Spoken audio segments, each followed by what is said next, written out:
Good morning, sir, and welcome to Dexterity Radio. Thank you. Good morning, everybody. Good morning. And thanks for bringing me on your show. I mean, no, we need having fun at your introduction. Thank you very much. We need to bring the one about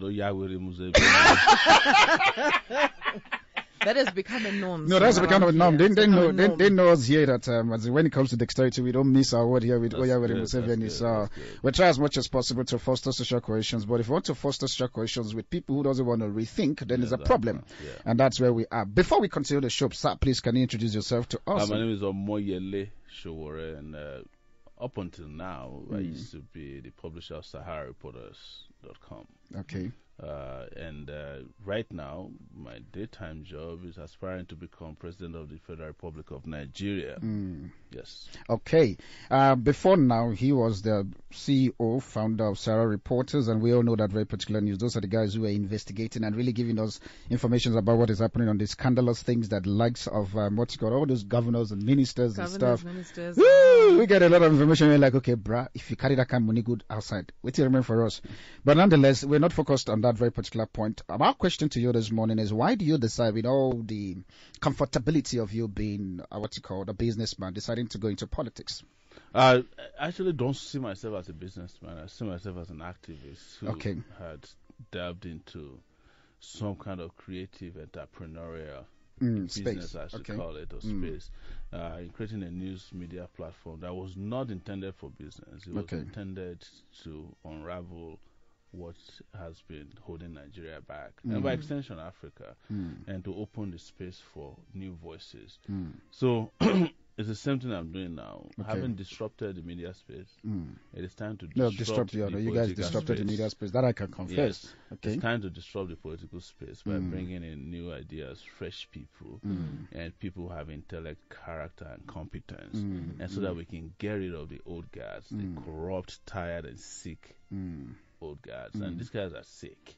You know, if you go to Cameroon, Paul Biya is definitely sick. Buhari is sick. Museveni is sick. There's a lot of sick African leaders that I don't know how many of them. Some of them are actually on wheelchair. Algeria, yes. Some of them have to be pumped up on steroids every morning before they can get up. But they won't let their countries be. They want to drag this country down with them. And a new idea out there, a new movement is out there that is aimed at flushing them out. And I think Nigeria can lead the way this time. And if we can get the old man in Nigeria out of the way, Nigeria becomes the beacon to help other African nations navigate their way out of the darkness of these wicked leaders. Yeah. One of the questions that definitely start coming in true, especially the last time we have your spokesperson here in South Africa for an interview, one of the questions that people were asking us was the fact that, when did you get to the turning point where you decided to say, okay, as an activist, let's use a statement, you want to now go into a political space for you to become the president of the country? There must be that turning point. What happened for you to change your mind to say, okay, I need to be here? Several things, but most importantly, I have been very good at reporting on election results in Nigeria, including federal, state, local government. And one day I started and I said, you know, each time we report that an election is free and fair, we are not being fair to the Nigerian people, considering what will happen to them after these elections have happened. And I would not be one of the people saying that Nigeria election is free and fair, whereas the result of the election is neither free, because it can't guarantee freedom, and it's not fair to the Nigerian people. And I cannot continue to use borrowed voices, tired people to represent me. And the only way you can do this is to step forward and step up to the plate, take the mantle of leadership, you know, engineer and just ginger people to start thinking differently as to how to do things differently, because Nigeria needs to be put on the path of prosperity, progress, and peace, and very quickly. We're running out of time. By the time you look at it, our generation is almost finished. Yes, absolutely. True. And if we are not careful, we will have nothing to hand over to the next generation, because the generation before us haven't had nothing to hand over to us, have refused to leave us alone, and they want to drag us to the grave. We have a duty to practice what I call liberation activism this time around. Activism can be very passive, inactive, benign, and sometimes complacent if you keep doing the same thing all over and over again without achieving different levels of results that are needed to move society forward. So that's where I reached the point and said, hey, look, we had to do this. But I said there's nothing wrong with being an activist and running for office. Mandela did it here in South Africa. Obama was a community organizer. If we were to rank a community organizer and myself, I'd probably be above Obama in that rank before he became the president of the U.S. On the lighter side. So, and you look at it in the last 30 years that I've been engaged with Nigeria, politically speaking, I haven't seen any leader in Nigeria that could do the job better than I think I can do it. Okay. All of their brain matter combined together don't fit into my pockets, you know. And you just have people who come in by their own design and the design of their friends, and government has been to their benefit. We are being gripped by the jugular in Nigeria and elsewhere in Africa by these cabals. So you have a cabal that is there perpetuating hunger, starvation, helping people to kill themselves, and in some cases just outrightly helping to eliminate people that are opposed to them or don't serve their interests. You have a nepotistic one in Nigeria, for that matter, that don't even consider anybody outside of his own circle, whether within his family or former old military generals into office. Like I usually say, for example, in Nigeria, we voted for Buhari 2015 to be president of Nigeria. He became the high school prefect of Daura High School very quickly. Everybody around him has to come from his village. And these are some of the most incompetent people you can imagine. I met one of them on the radio show. You probably saw it. And you will understand why these guys are the way they are. All right, analog brains trying to lead a digital society. Okay, now, the quick one from me. Analog brains trying to lead a digital society. You see that part there for me is one of the big things here that actually bothered the minds of a lot of young youth, that includes me, myself, currently now here in South Africa, is we know too well that you're vying for the positions of presidency, and we know too well with the constitution, what's called the populations of Nigeria, it's mainly the brackets of youth that occupy that very particular space, 70% of it. Now, the thing there is, we need to hear from you to say, okay, fine, what is the advantage for us? Because now this is me addressing your point agenda in terms of helping people like us who are diasporas, who are looking at our country and like, okay, God, only God knows. Like Francis used to say, oh my God, when would things change in Nigeria for us to go? What is the message you want to give to the youth, especially with the point agenda? We know that what's it called? Entrepreneurship is really failing. It's failing us in Nigeria. Power electricity is like it doesn't even exist as far as we're concerned. So what is that message you want to say to this 70%, which is very, very important? There are three things that is happening at the same time. Okay. If we get it right in 2019, that you have a president that is young, youthful, and focused on youth.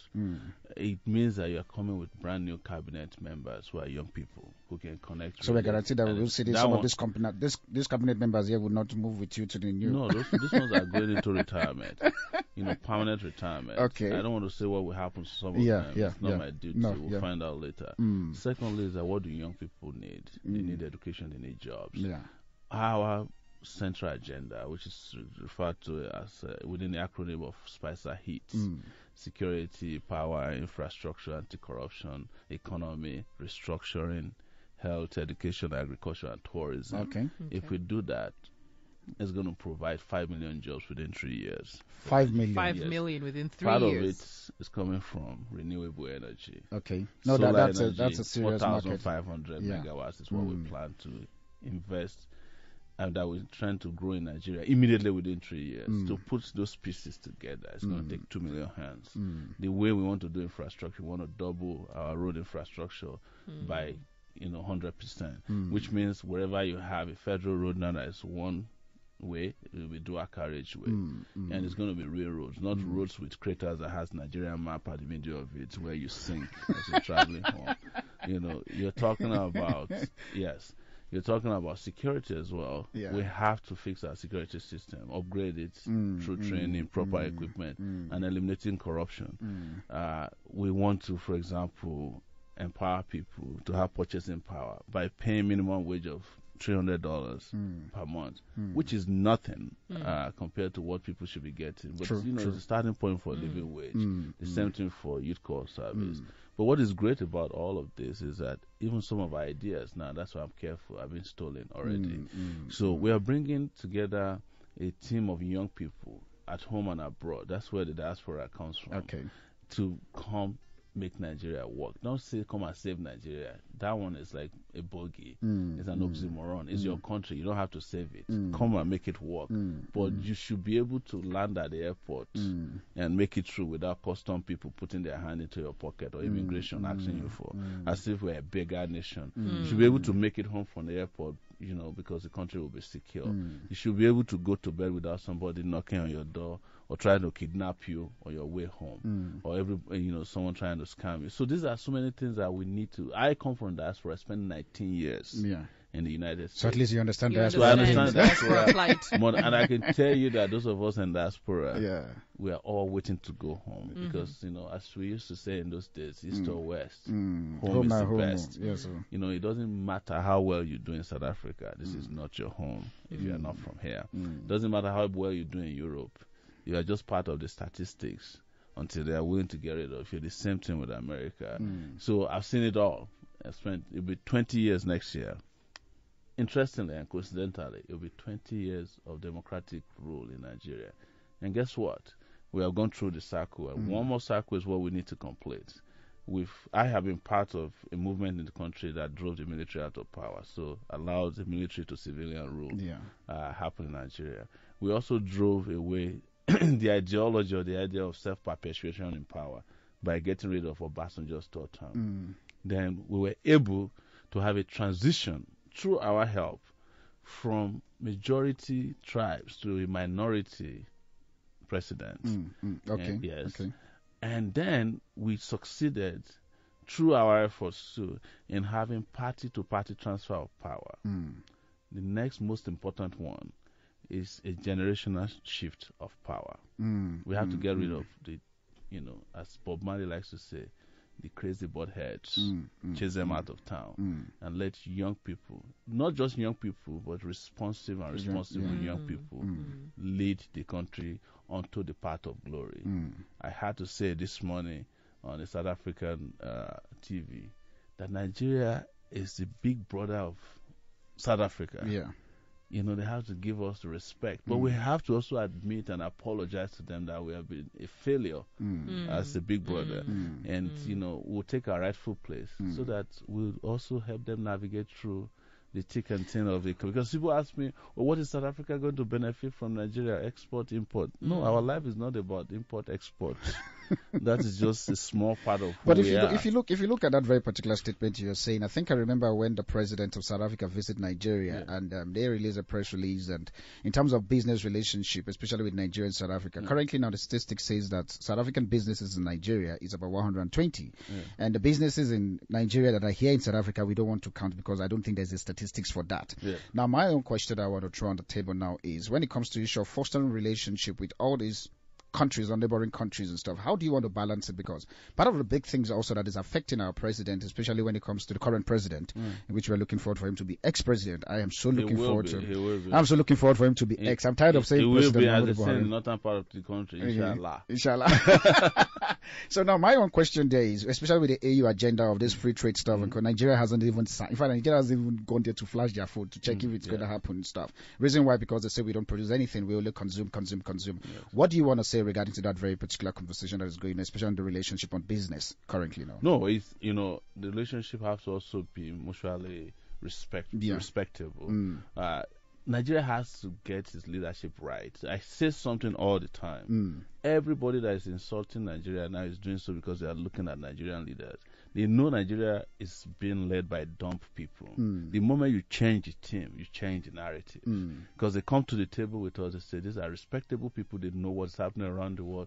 They can have serious conversation about how we relate. It is the same thing that's going to happen at the AU. Our first day at the AU, we signal to some of these dirty old people who are bastardized their country. The way you sound as if you people are EFF of Nigeria. It's not EFF. Very angry. This is more than angry. EFF. This is more than EFF. Okay. Africa needs a revolution. We want to be able to get to AU and say, look, some of you who have been coming here to sleep for a long time to go and rest.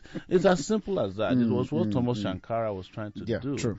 But he didn't have the leverage. He didn't have the power at that time because they didn't have the economy of that could make it happen. We can talk to South Africa and make them listen to us. Well, of course. Yeah, because they've got MTN and ShopRite. And ShopRite. Yes. So, and they got a lot of things that we've always done. We've always been their big brother. We helped to put an end to apartheid, in addition to other people around the world. But Nigeria played a central role. You understand? So our relationship cannot be based on a yellow card and yellow fever. And that's what I was saying when I came, everybody's like, where's your yellow card? And I was like, what's wrong with you people? We should have gotten rid of yellow fever by now so that nobody's relating on the basis of card. We should be relating on the basis of humanity. So, and that is not happening because that's how they see us. And until you bring forth that kind of leader, that's why I don't have all this small talk about volume of trade. It sounds like economics class or a commerce class. We're talking about nations, we're talking about people, 198 million people. You have mouths to feed, you have people to send to school, you have all kinds of things that we could be doing together that's just beyond MTN, yellow cards, yellow fever, and ShopRite. There's a lot more that has to happen. Quickly, I think I want to address the meeting. What's it called? The meeting, before the meeting, and there's a question that's coming from Tulisile all the way from Polokwane this morning. Here says, good conversation you're having with the presidential aspirant. I like his model of operation, but my question here, two questions here, is one, how do you want to help in terms of the women growth in Nigeria? Because that part, it's not been addressed. And secondly, also, will you ever have an inclusive governance in Nigerian system? Because that's something that has never been talked about by all the presidential candidates, especially those who still believe on the same mandate like yours. Yes. So how we are different is this. Let's talk about women first. Women, yes. Very important. Nigerian women are so great, they're energetic, but I don't think that they have clearly also tried to define their importance and relevance. There are 7 women to a man in Nigeria, but women are always pointing to men as the best candidates. And I'm telling them, why don't you become the president and vote for yourselves and win the election and see what happens? You're already carrying the economy. I'm just saying how much I believe in the power of women, but this is what we'll do. We're coming to this government with 50% men and women as cabinet members. And rapidly, that should increase because they are competent. We've seen it. We shouldn't be looking at the numbers and say, hey, each time you talk about 7 women to a man in Nigeria, Nigerian men is like, how many more wives can I marry? That's not the way it should be. It should be about what can these women bring to the table. And they're already doing that. But they need to realize also their potential and not shy away from it. Don't let men oppress you. Don't be under any kind of chauvinistic tutelage. Men will always be men, whether you like it or not. And for example, I question all the time, and I joke about this, why do we need the Ministry of Women Affairs when there is no Ministry of Men Affairs? I wonder. You understand? Every ministry should be for men and women. We should address, gender inequality in the system. We look at the wage system, look at gender-based violence that is very common in our system, and address those issues and bring the equality that we need, because these women have so much to offer and they already do well in our system, but they have not been given the recognition they deserve, because most of them are satisfied with just one ministry when we have 42 other ministries headed by men. And every time we give women position in Nigeria, we celebrate it. Oh, can't you see we have this number of women in our system? But they are human beings too, and we shouldn't be treating them like that. I think women will realize this to follow us and vote for us massively. If all the women in Nigeria, all the young people who are registered to vote for us, the election is over before it is over.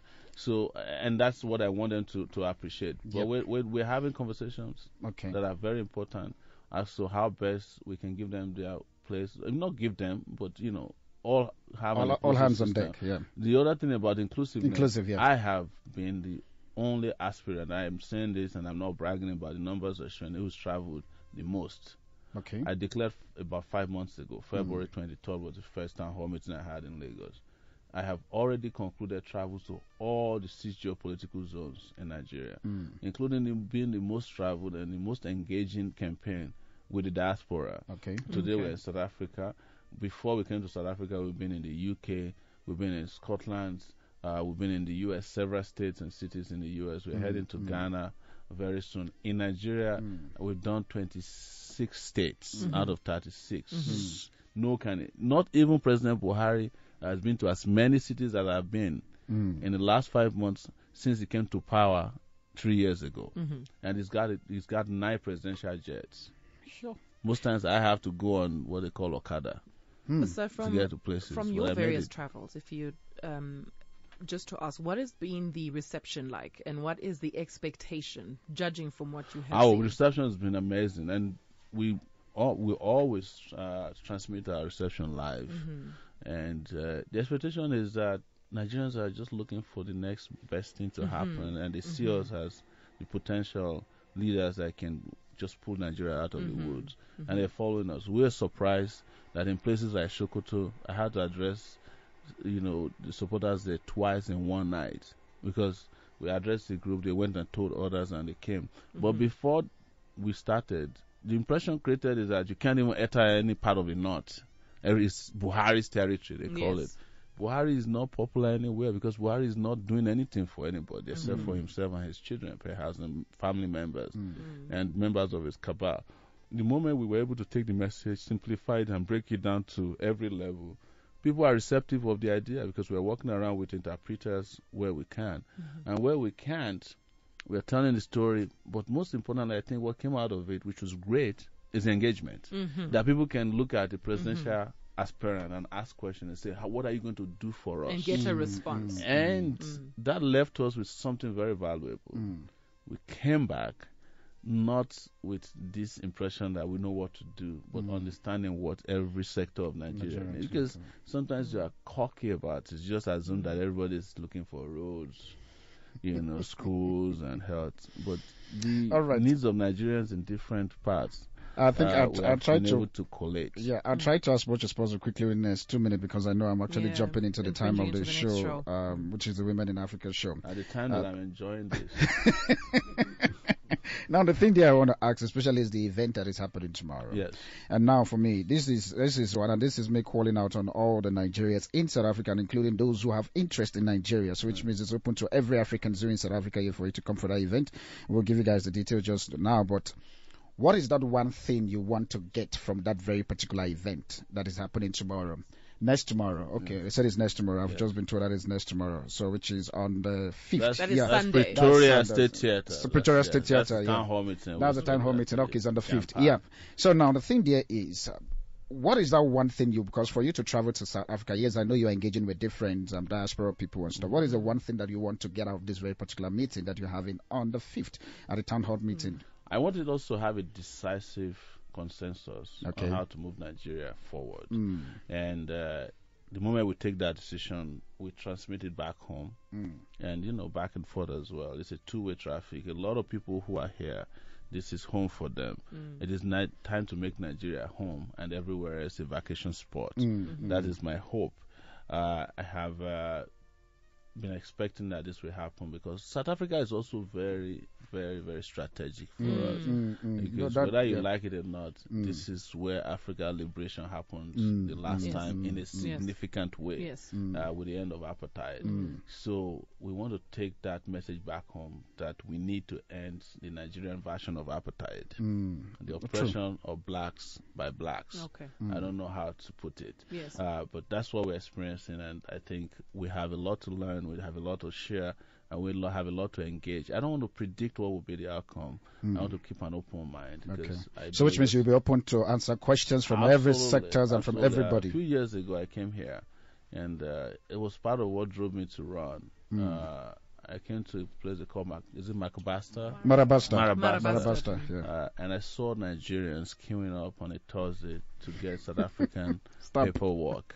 And that wasn't what was heartbreaking, but to find out that they were being flogged, as made to kneel down, dehumanized by their fellow South African brothers, made me to say, well, it's time to make a change. To make a change that will make Nigerians be respected again all over the world. It was very heartbreaking. All right, family, definitely. I think because we know we've dropped into the 6 minutes of your time, especially when it comes to the issue of the Women in Africa show, we strongly apologize because we know we need to just have this conversation quickly. But this very particular event will be taking place on Sunday, which is on the 5th, at the Drama Arena State Theatre, which is 320 Pretoria Street, which is in you guys know State Theatre, but it's going to be taking place at around 3 p.m. at the 7 p.m. p.m. And so definitely the communications and this very particular postcard I have on my gadget, I'll try as much as possible to make sure it's on our social media platform so that you guys can definitely find and navigate your way to that very particular event, which is very important. One last thing that I want to say before we call it a wrap this morning is your mandate and your motto for your drive. What is that one thing that we all, when we call your name, that we need to associate your name with this very particular word? What is it? Take it back. Take it back. As they say in South Africa, take it back. Another family, that's how we come to the end of this very particular interview, a special one this morning with the presidential aspirant who is already here this morning with us, and we'll try as much as possible for you to keep you guys updated, and also just go on our social media platform. You'll find all the information. Kakleho, Tandesile, and also Ayanda, I'm so sorry we can't take your message this morning, but we'll try as much as possible. Just find yourself to that very particular event. You can Actually, ask that was the all question I wanted to ask. Are external people allowed in this meeting? And I use allowed in a very light Absolutely. term. Okay, just to hear exactly what it is that come. you are. You're actually free to come, and ask questions. We own whatever topic you want. This is not the presidency for Nigeria, as I mentioned, it's for Africa and the black race. Okay. All right. That's a good one, definitely. That's a good one, definitely. But family, it's a wrap this morning. Seriously apologize for this very particular one. I will try as much as possible to live up to it. Coming up next is the Women in Africa show right here on Dexterity Radio with Zandile. Don't go anywhere. We'll see you guys on Monday. Yeah, if I'm not mistaken. Same time. Same place. Same station. Dexterity Radio. No limits. And no boundaries. Exactly.